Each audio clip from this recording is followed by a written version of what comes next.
7 to go, man. 50s MCs for a toe tag. Get up on the wall if you so bad. One club with a pistol in both hands. Get with the program. Hiding the juices, I come through the wall for these niggas like ghosts. What up? Y'all already know what it is, man. We back in the building. Side Barz. You know, I like these. You know, the StreamYard thing is cool. Doing all the digital stuff is fun. But it's dope when you can lock in with somebody face to face. Have them conversations mano a mano. Or one mano, you know what I mean. Whatever. But, yeah. This is Side Barz. I am Seven Da Pantha, a.k.a. the Carolina Hurricane Ridiculous Slang, a.k.a. your baby mama's favorite rapper, a.k.a. Pie Strickland, if you're getting the point. And, of course, you know, I don't bring you nothing but the dope. Today is going to be a little different because this brother's an MC, but he also runs a whole studio and a bunch of other... I ain't got to tell you all that. Let him tell you yourself. My man Chris Blount in the building. How you living, brother? Oh, what's good, man? I'm doing good. I'm doing good. Real good, man. This is dope, by the way. Like, I was hearing you introduce... I was like, I have no cool... intros at all. I just like, hi, I'm Chris. How's it going? Yeah, I like music and horror films. Yeah, you know, and I'm a Capricorn. And so, I love it. But it's all good, man. It's so good. check it. This is the thing. Okay, now, I already know the answer to this, but we're gonna say this for the people. Where you from? Oh, I'm from New Orleans. Born and raised New Orleans, 7 Ward Parish, St. Bernard. But in the process, I'm born there most of my life, and I like 2005 moved to Chicago for a few years, and then to Dallas, and then that was crazy. And then I came out here I came out here to Tacoma, Washington about like 12 years ago.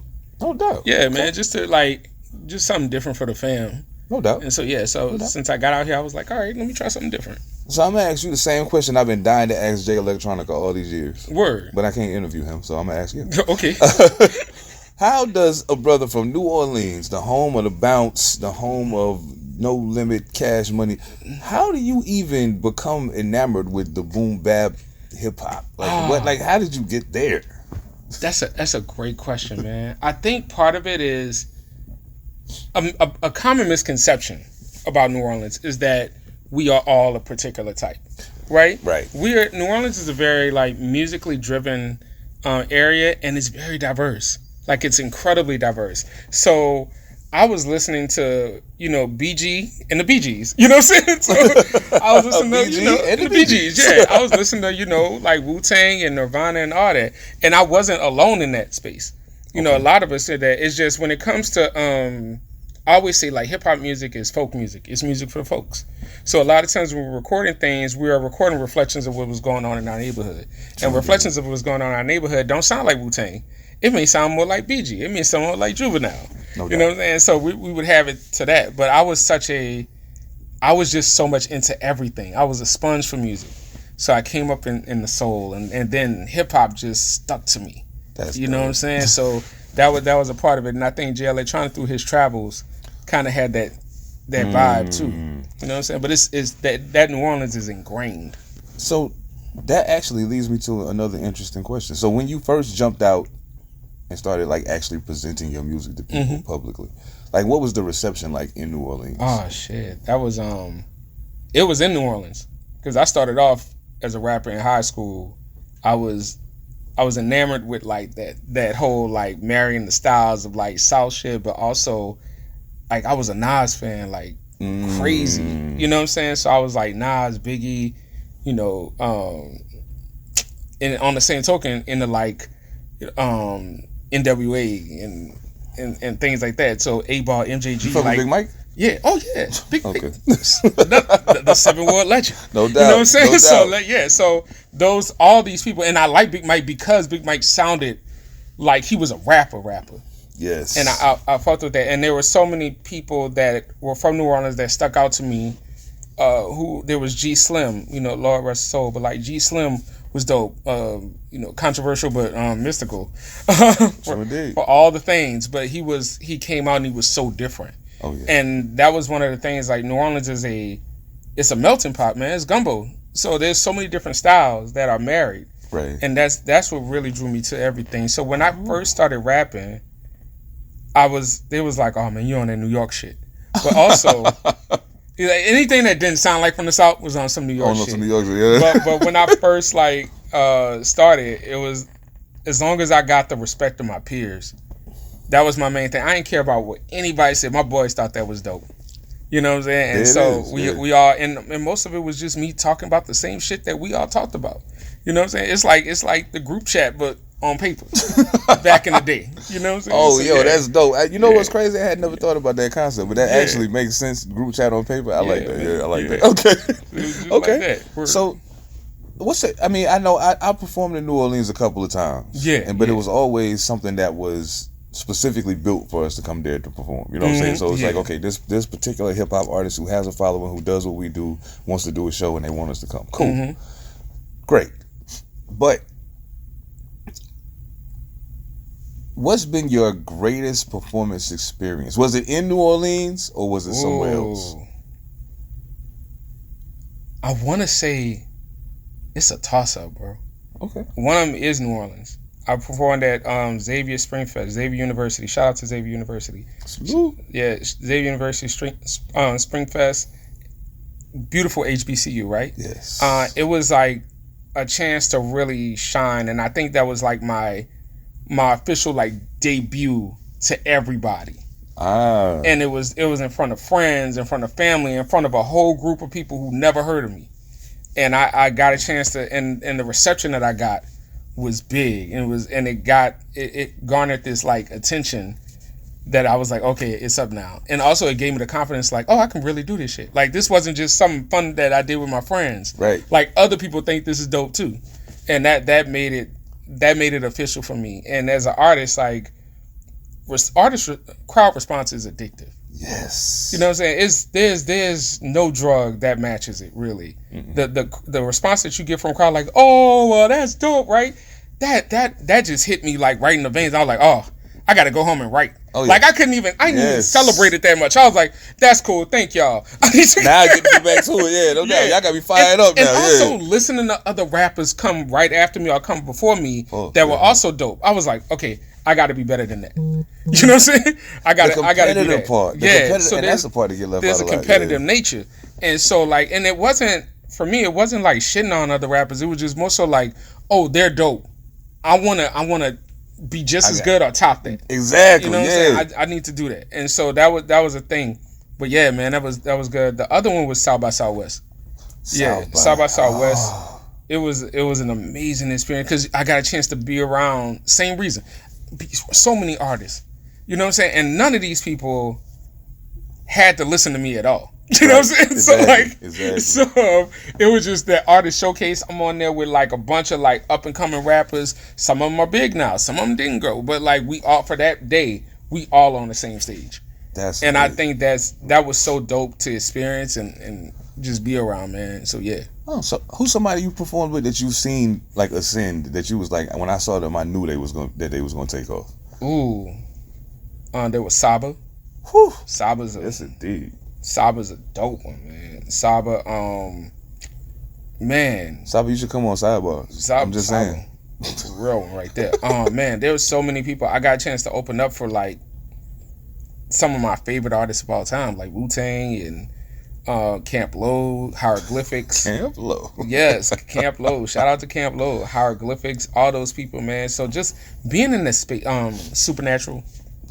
You know what I'm saying? Another dope ass Got an MC. interview with him coming up. You know what I'm saying? Yeah, man. So I got a chance to do the little circuit, and I opened up for Murs and Atmosphere when they was doing their runs and things like that. So yeah, man, it's just been an incredible run. Funny story. Yeah. I battled Supernatural. How was that? Except I was the only one that knew he was battling. Oh, okay. he thought we was just rapping. Yeah. So yeah, we was outside 88 Hip Hop on Houston in New York, and we was there. The Arsonist was there. Souls of Mischief was in the building. I think Big L was there that night. Like, it was a whole lot of really dope like artists in the building. Group of legends right there. You know what I mean? So I go outside and there's a cypher going on. So me and my guys decide to slide in the cypher. You know what I'm saying? The Arsonist out there. Super Nat comes out the door. He sees a cypher going on, so he gets in the cypher. He says something in his freestyle that I misinterpreted as him coming at me. Oh. So then I jumped the line to go next and was just like, blah, blah, blah, blah, blah, blah, blah, blah. And he was like, yeah, da, da, da, da, da. And I'm thinking the whole time, like, we sparring. He was like, nah, I was just rapping. I saw him at, it was a celebration they was having in LA for somebody that passed away. I can't remember who. My apologies. I can't remember who it was. But I saw him there, and I was talking to me, and Edom Mad Assassin was talking to him. I was like, yo, we battled at 88 Hip Hop. He said, I remember that night. I don't think we was battling, though. I was like, nah, we was battling in my brain. Like, yes. It was just me, dog. It was in my head. It's just me. Don't worry about it. Yeah, that was my stupidity. Yeah, don't worry about it. I always loved that with hip hop in general. Like, we battled. I remember I was with this crew in New Orleans, right? And we went against these other crews, and like one of the members of my crew was my cousin who was on street shit. Like he was that dude. God rest him. But I remember he called me. He was like, "Yo, man, I heard y'all doing it." I was like, "Yeah, we in this battle rap." He was like, "Oh, it's on?" I was like, "Oh, no, it's just rap." He was like, "Oh yeah, man, y'all enjoy y'all freestyle shit, man. Go ahead." I was like, "Oh," and I felt a little played by that. I was like, shit. "This is still serious, but don't come with that." He said, "This is still serious." But don't, but I feel you. Don't come with that. But he was like, "Nah, don't make me break out the chopper for this." That is bro. No chopper business, bro. Unless you bring in the chopper rapper dude. No choppers allowed. The way he was like, "Oh, man, continue that little rapping thing y'all do." I'm like, nigga, you are a part of this rapping thing. I'm part of the rapping thing when it get real, Holmes. Yeah. Y'all can handle the freestyling. She was like, "You're fine." But it was that's my dude, man. Yeah. So bro. what was your first project that you put out? Ooh, first project was with my rap group. Okay. I used to have be in this group called the Ildren. And that's dope. Yeah, I like that. yeah, that was we definitely were in early college. You know what I'm saying? Yeah, I was about to say, it sounded like one of them, you know what I'm saying? College. We were definitely like, brown t-shirt, head rap music. You know what's crazy? Y'all was the Ildren in college. Me and my group in college, we were the Uncivilized Seeds. Oh, see? Yeah. Great minds, man. Like one of my guys, the guy who started with me, he goes by John Mercury now, but he was Mercury.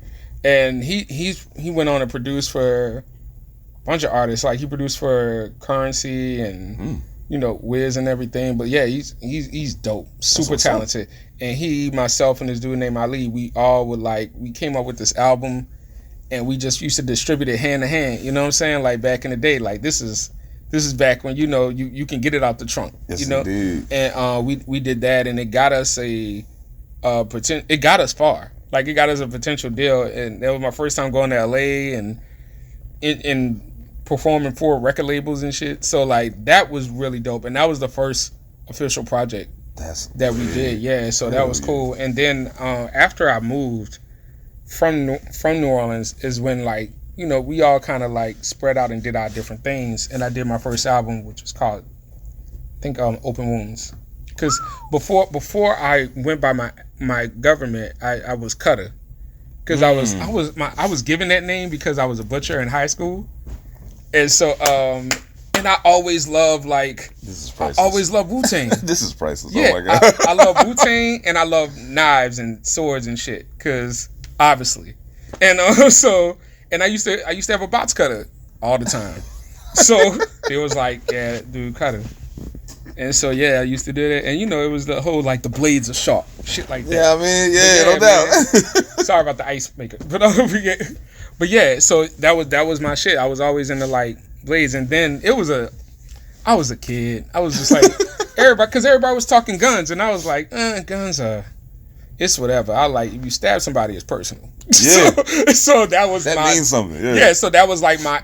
We all have a metaphor for the bars and everything, you know what I'm saying? So I was if I say something, it's personal, and that's why the cutter thing came through. I like it. I like it. So that was the thing, yeah, man. But yeah. So, but afterwards, I decided to go by my government when I wanted to get more personal with my music. No doubt. And it was just time to it was time to evolve from that, because there was so much that came with the cutter thing, you know what I'm saying? And I was let me go it on and be more me. Bro, my name used to be Homicide. See? My name was Homicide. Yo, it's people that I went to high school and college with that have seen me to this day. I went from Homicide to Apocalypse the Mindbender to Seven. And it's people to this day, they say, yo, Homicide! Yo, bro, do you realize we outside? I'm with my family right now. You know what I'm saying? Yeah. My kids 3 and 4 and 5, you calling me Homicide, they like, no, but daddy, who did you kill? I'm not only that, the cops are listening. Dog, it's the surveillance era. Exactly. Will you please stop saying Homicide? Jesus. Remember that time you murdered something? No, I don't. No, I didn't do nothing. What are you talking about? I don't remember that at all. I be rapping and stuff, man. Stop playing with me. And that's why I had to chill with the cutter thing. I'm out with my kids. We're like, Cutter. I'm like, Nah. So it was cool, man. It's not nothing. Y'all snitching right now. Rap snitching. But yes. So when you switched your name, you decided to take a more personal approach to the music. Yeah. So after you made the switch, what did you drop after that? I Win.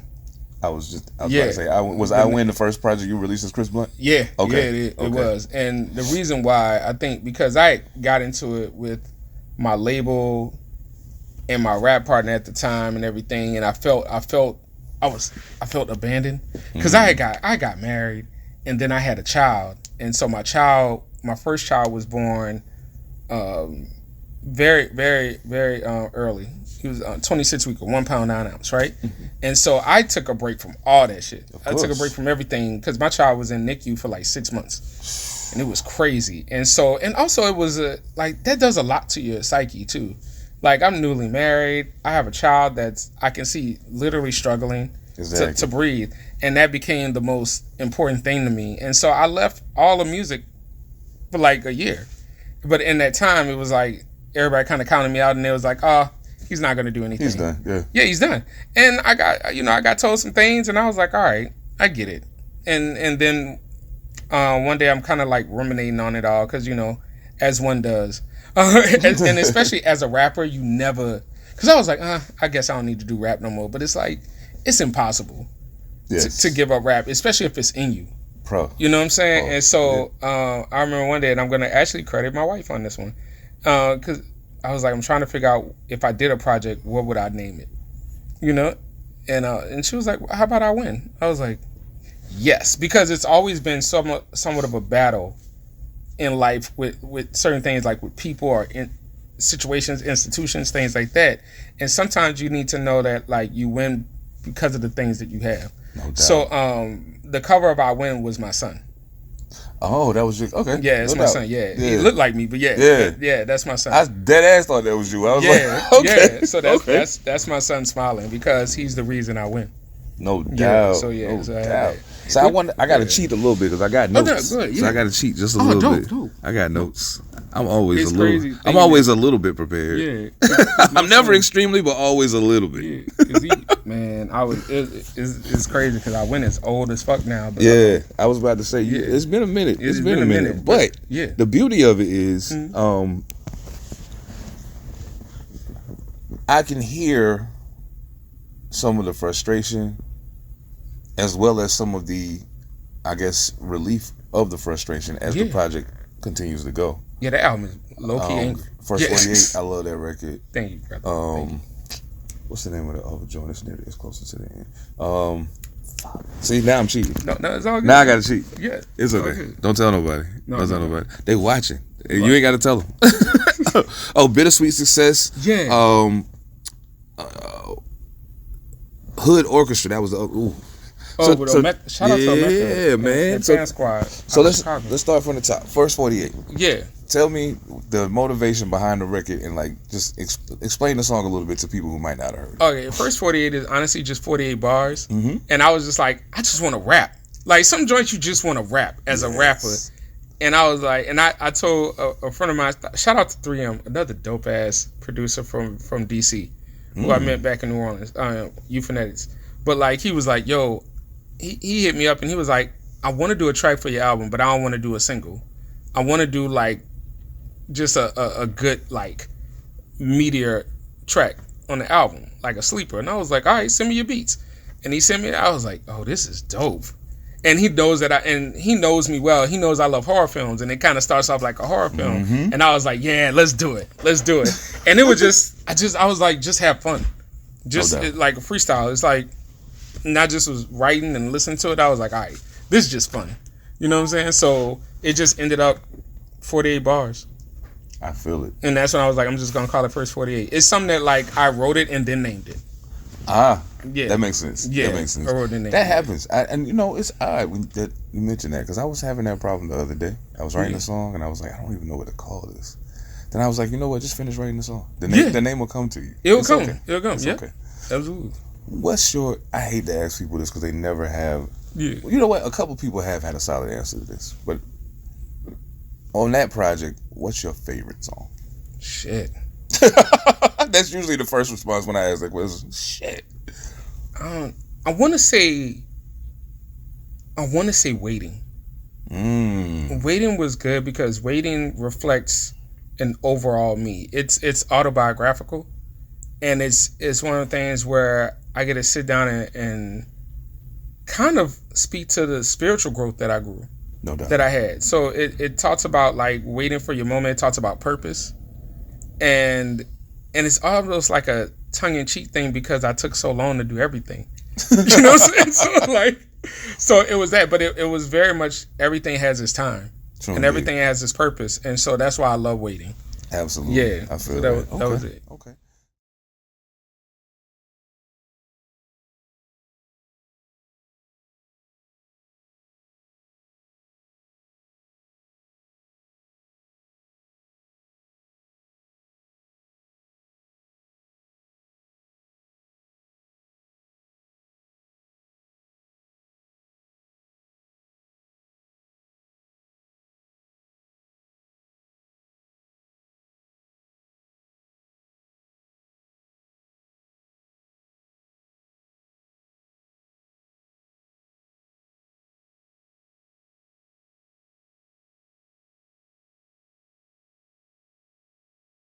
So, I know you said that that's your favorite joint. Yeah. Now, and that also, because of how you described it, may answer this question. But I'm going to ask it anyway, because this is also one of my favorite questions to ask. Word.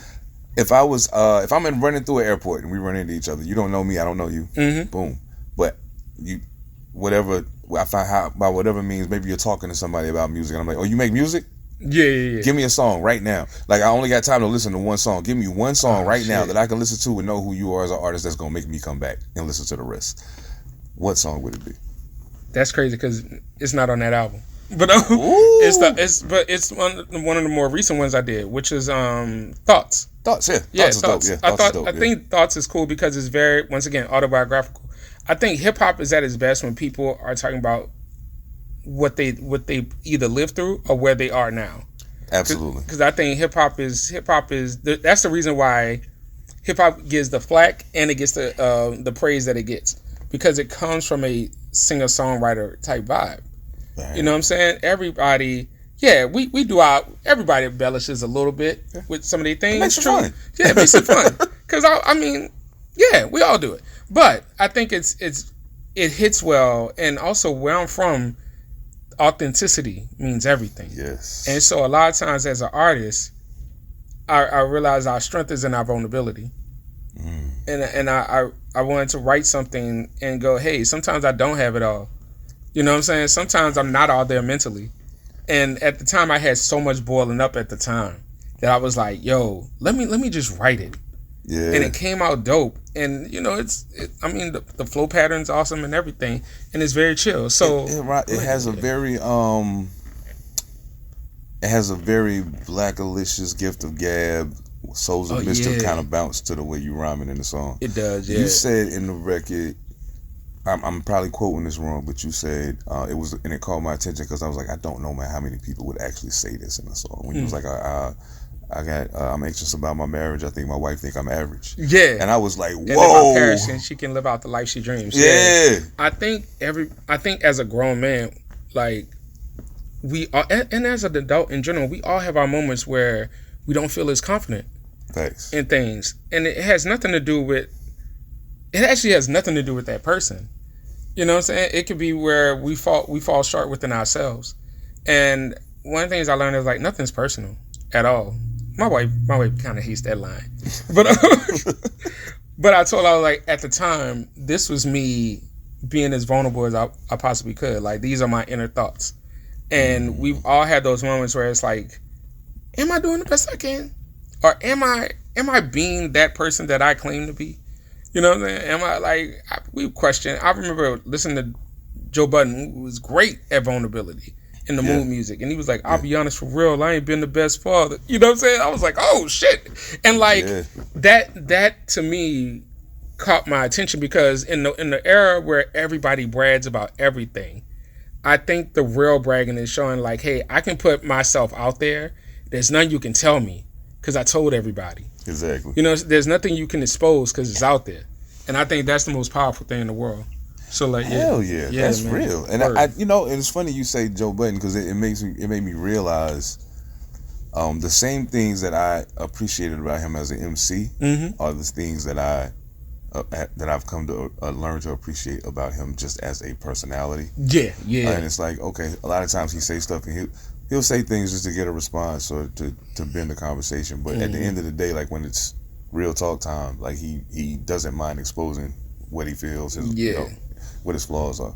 And so when I listened to Thoughts, I was like, man, this is like, I can tell there's been a time passage between listening absolutely. To I Win to this. Definitely a time passage. I can tell that there's been a growth in writing. There's been a growth in just in how you rap. You know what I'm saying? All of those things. Like I was like, and then I Win is dope. I was like, but this is like the guy that made I Win decided to go take some steroids and then record another song. You know what I'm saying? Yeah, exactly. So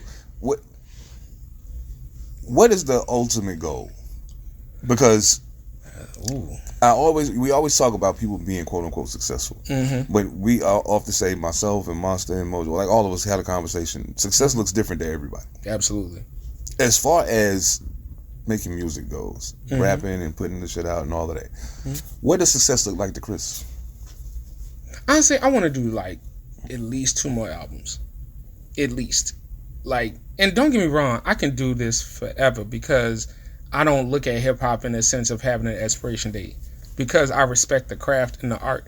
If all these other artists can do albums at 80 some years old, like, you know what I'm saying? Like, you had Johnny Cash putting out one of his best projects like right before he died. Yeah.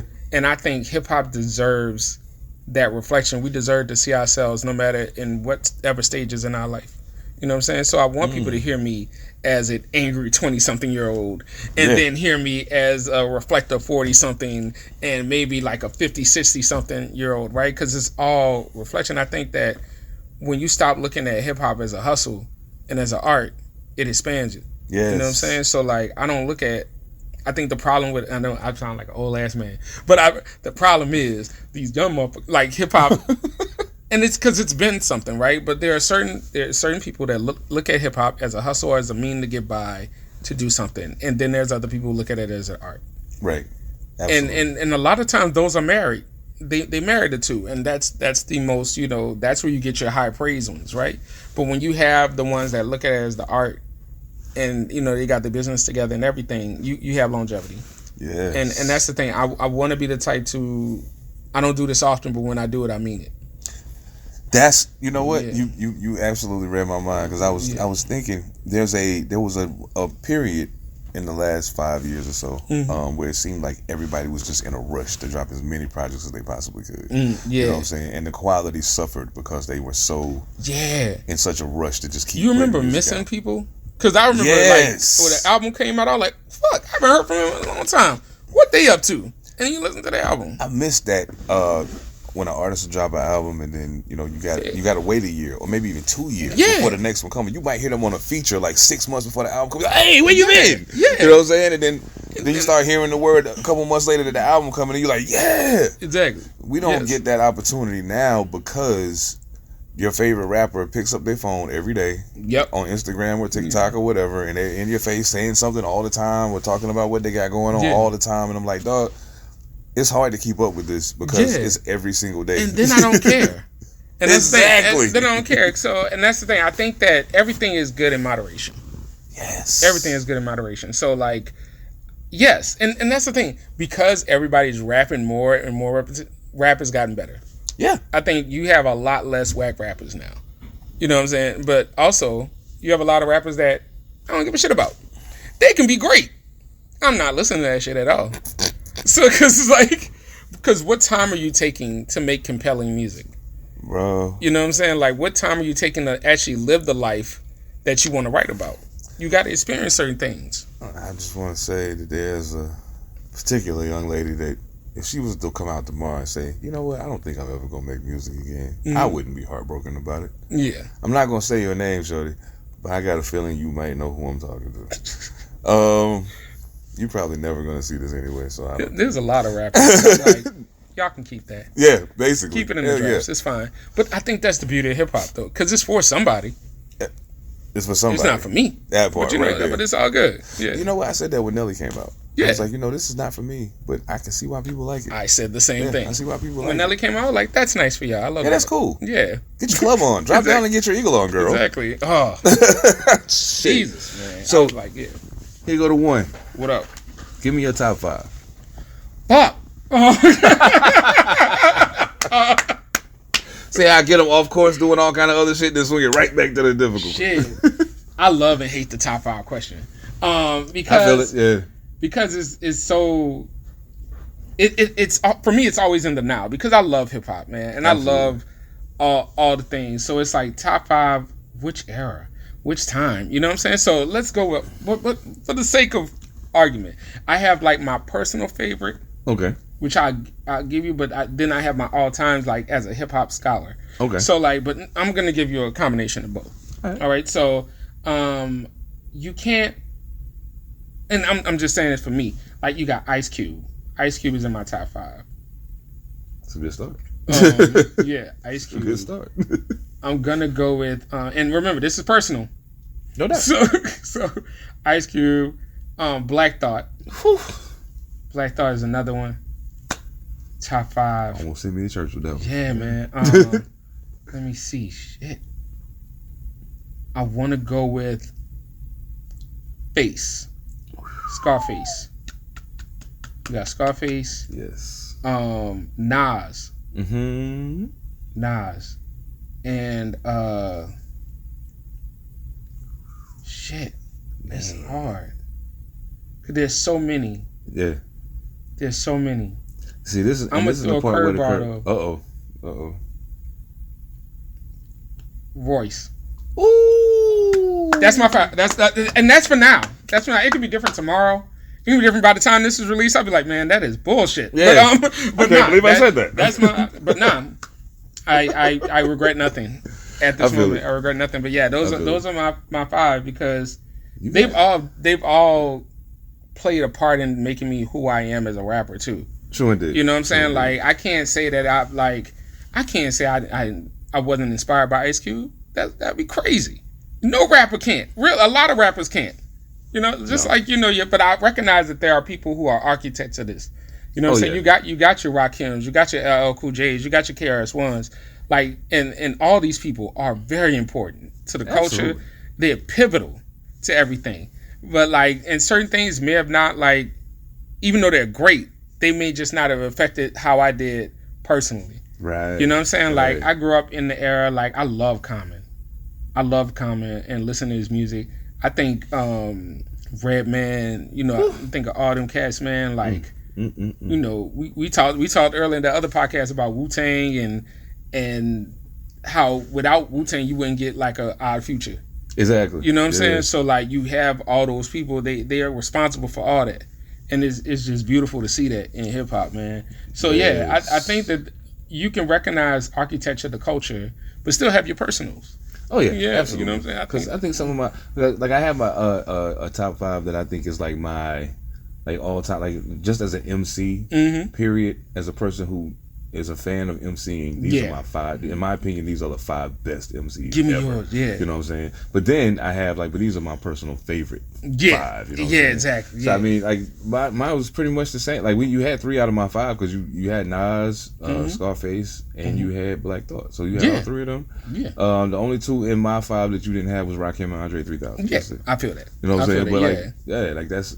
I was like, man, but like Ice Cube is right outside of that. You know what I'm saying? Like it's like the hard thing about top 5 is always the 5th spot. Yeah, it is. It's always the 5th spot, and the 5th spot tends to be like almost like a wild card one. Yeah, you know what I'm saying? Because it's like But if you notice, I did not put Tupac or Biggie.